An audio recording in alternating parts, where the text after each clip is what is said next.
Science 2 part 6 वनस्पतियों का वर्गीकरण। पेज नंबर चल रहा है अपना 76। उपजगत अबीजपत्री वनस्पतियां।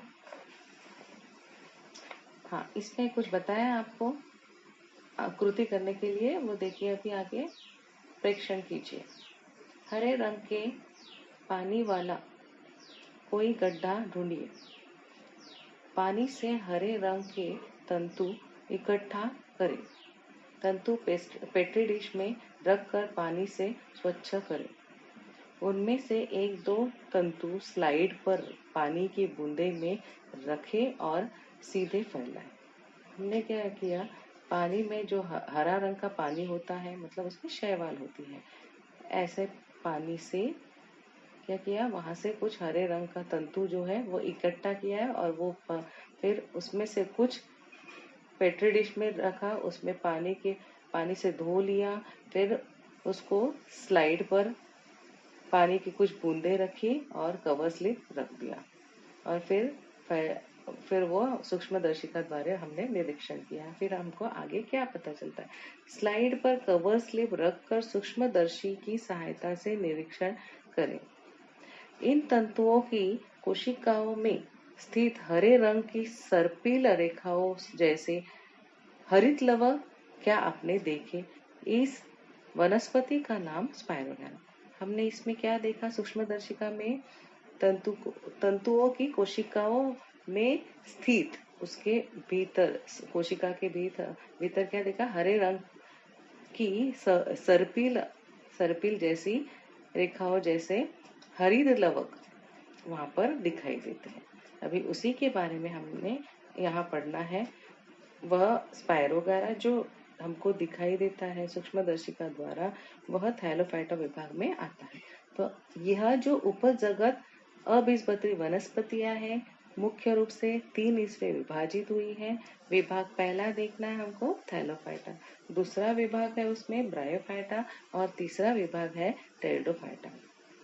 अभी विभाग 1 थैलोफाइटा में कौन से वनस्पतियां आती है, उदाहरण देखेंगे और वह इस समूह में आने का कारण क्या है, मतलब उसमें कौन से गुणधर्म है जो कि थैलोफाइटा इस विभाग में आते हैं, हम वो देखेंगे। इन वनस्पतियों की उपज प्रमुख रूप से पानी में होती है, मतलब यह वनस्पतियां कहाँ दिखाई देती है, पानी में दिखाई देती है। जड़, तना, पत्तियां, फूल जैसे विशेष अंग न होने वाली पर्णहरिम के कारण स्वयं पोषी होने वाली वनस्पतियों के इस समूह को शैवाल कहते हैं। मतलब जैसे वनस्पति का विभाजन जड़, तना, पत्तियां, फूल, फल ऐसे होता है, तो इसमें ऐसे कोई भी विभाजन नहीं दिखता है हमको। वनस्पति के अलग अलग अंग का हमको विभाजन इसमें नहीं दिखता है। यह पर्णहरिम होते हैं। इसके कारण वह क्या होती है, स्वयं पोषी, मतलब खुद का भोजन खुद बनाने वाली वनस्पतियों का समूह यह किस में आते हैं, शैवाल में आता है। शैवाल में विविधता पाई जाती है। अभी यह जो शैवाल आ रही है, शैवाल में यह सब वनस्पतियां, उसमें भी विविधता होती है। जैसे कि एक कोशिकीय, जो एक कोशिका से बनी है वह एक कोशिकीय, बहुकोशीय मतलब एक कोशिका से ज्यादा कोशिका से जो बने हुए हैं वह बहुकोशिकीय। अति सूक्ष्म तो कुछ सुस्पष्ट रूप बड़े आकार वाले शैवाल पाए जाते हैं। कुछ अति सूक्ष्म तो कुछ बड़े आकार वाले शैवाल पाए जाते हैं। यहाँ पर इस समूह में आने वाले वनस्पतियों का उदाहरण दिया है, जैसे कि पहला है स्पाइरोगारा, यूलोथ्रिक्स, अल्वा, सरगैसम इत्यादि। उदाहरण के तौर पे यहाँ पर आकृति पे दिया है, पेज नंबर 76, आकृति क्रमांक 6.1 6.1 में दिया गया है। देखो, अल्वा, कारा, स्पाइरोगारा, ये उदाहरण है इस समूह में जो वनस्पति आती है उनके। इनमें से कुछ वनस्पतियां मीठे तो कुछ खारे पानी में पाई जाती है। इन वनस्पतियों का शरीर प्रमुख रूप से नरम तंतुमय होता है। इसी समूह में पर्णहरिम न होने वाली विभिन्न प्रकार के किण्व तथा फफूंदी का समावेश होता है। इन्हें इन्हें कवक कहते हैं। मतलब यह जो वनस्पतियां हमने देखा है वह क्या होती है, उसमें पर्णहरिम होते हैं। तो कुछ वनस्पतियां ऐसे भी होती है जिसमें पर्णहरिम नहीं होती है, तो उसका उदाहरण दिया है कवक। ठीक है, यह कैसे होते हैं, विभिन्न आकार के किण्व तथा फफूंदी, इनका इसमें समावेश होता है, उसी को कवक कहते हैं।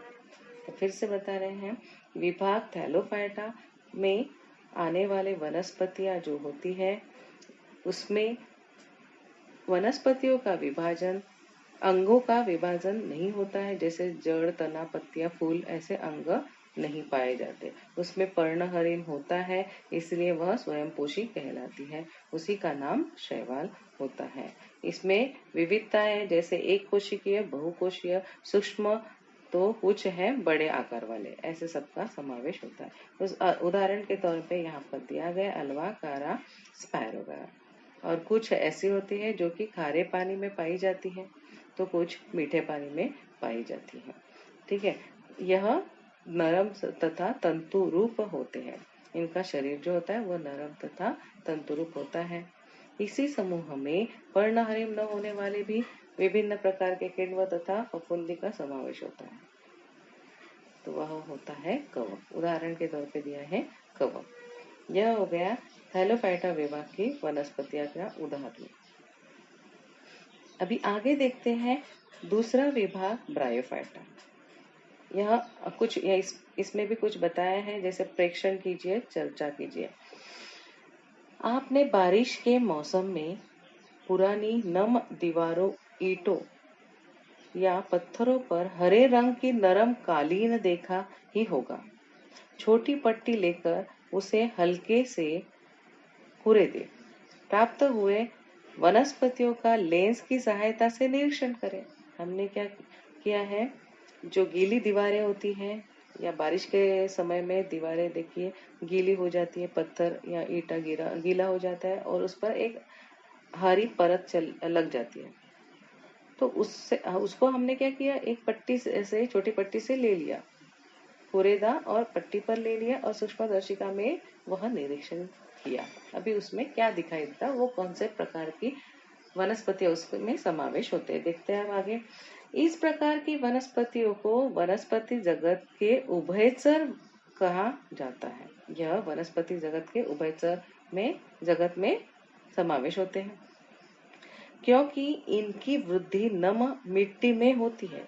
इनकी जो वृद्धि है वह नम मिट्टी में होती है, परंतु प्रजनन के लिए उन्हें पानी की आवश्यकता होती है। यह ऐसी वनस्पति है कि इनकी वृद्धि नम मिट्टी में होती है और प्रजनन के लिए पानी की आवश्यकता होती है।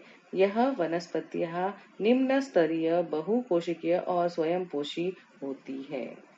यह निम्न स्तरीय होती है, बहुकोशीय होती है, मतलब एक से ज्यादा कोशिका से बने होते हैं। स्वयंपोषी मतलब यह खुद का भोजन खुद बनाते हैं। इनमें बीजाणु निर्मित से प्रजनन होता है। इसमें प्रजनन की क्रिया कैसे होती है, बीजाणु मतलब इसमें बीज पाए जाते हैं। विभाग ब्रायोफाइटा की वनस्पतियां की रचना चपटे रिबन जैसे लंबी होती है।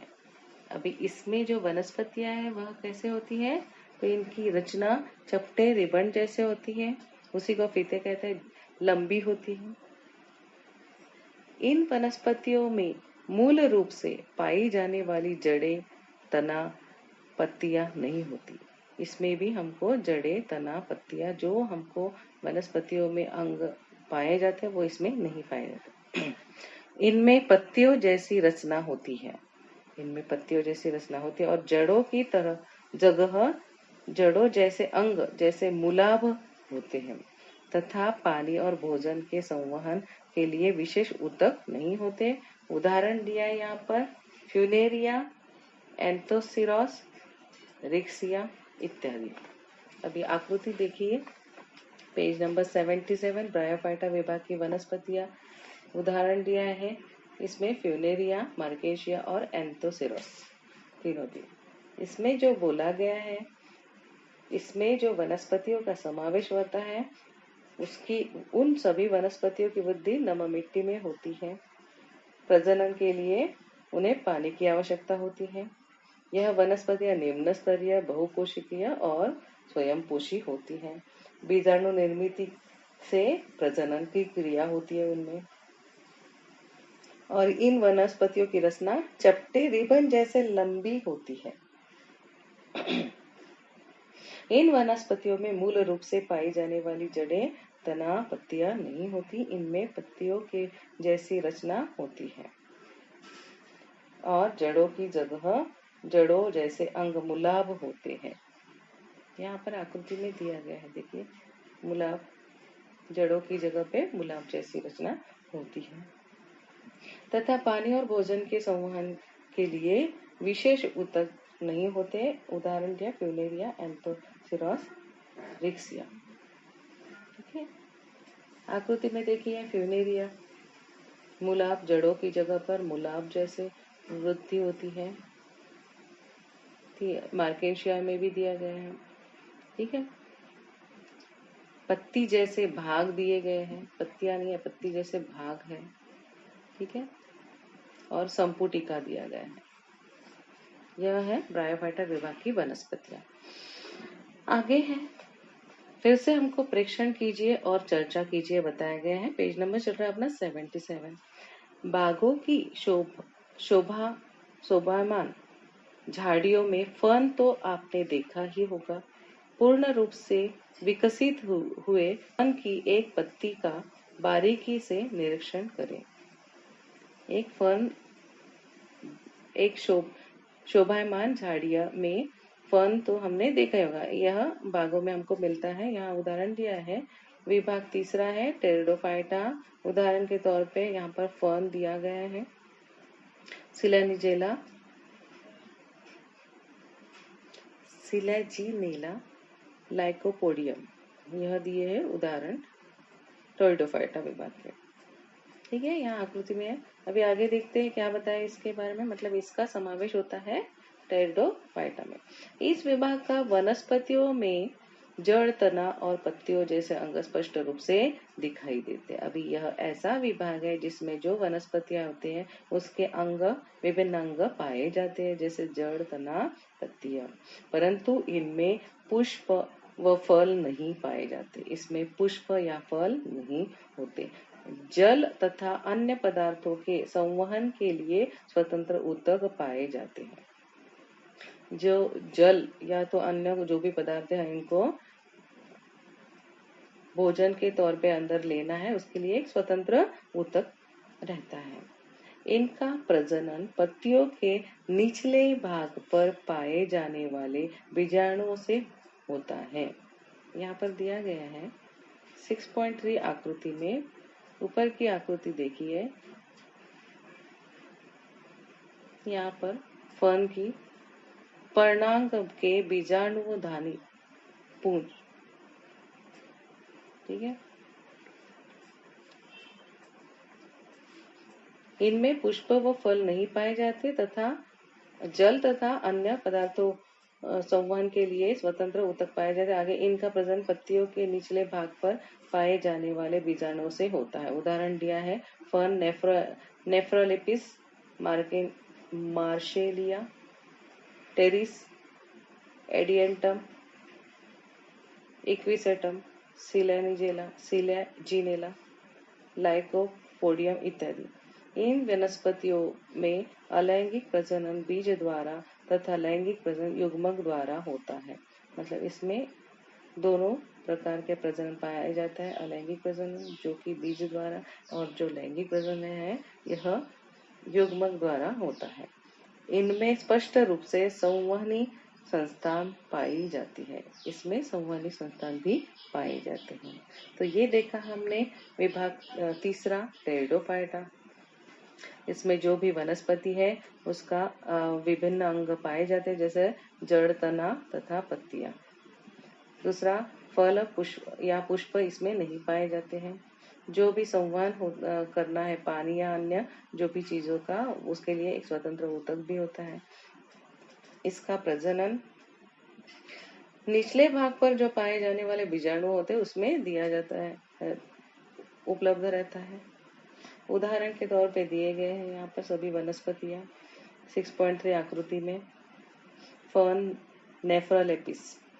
आगे इन वनस्पतियों में लैंगिक दोनों प्रकार का प्रजनन होता है। अलैंगिक प्रजनन होता है बीज द्वारा, लैंगिक प्रजनन युग्मक द्वारा होता है।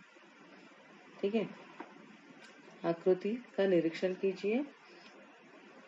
आगे थोड़ा सोचिए बताया है। थैलोफाइटा, ब्रायोफाइटा व टेरिडोफाइटा, इन तीनों विभाग की वनस्पतियों की शरीर रचना एक दूसरे से भिन्न होते हुए भी उनमें कौन सी समानता पाई जाती है। अभी इनमें समानता कौन सी है ये आपको ढूंढना है।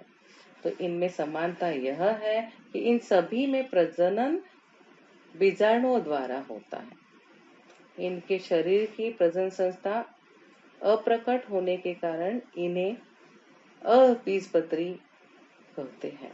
इसे क्या कहते हैं? अबीजपत्री। मतलब सभी का समावेश किसमें होता है? अबीजपत्री वनस्पतियों में होता है।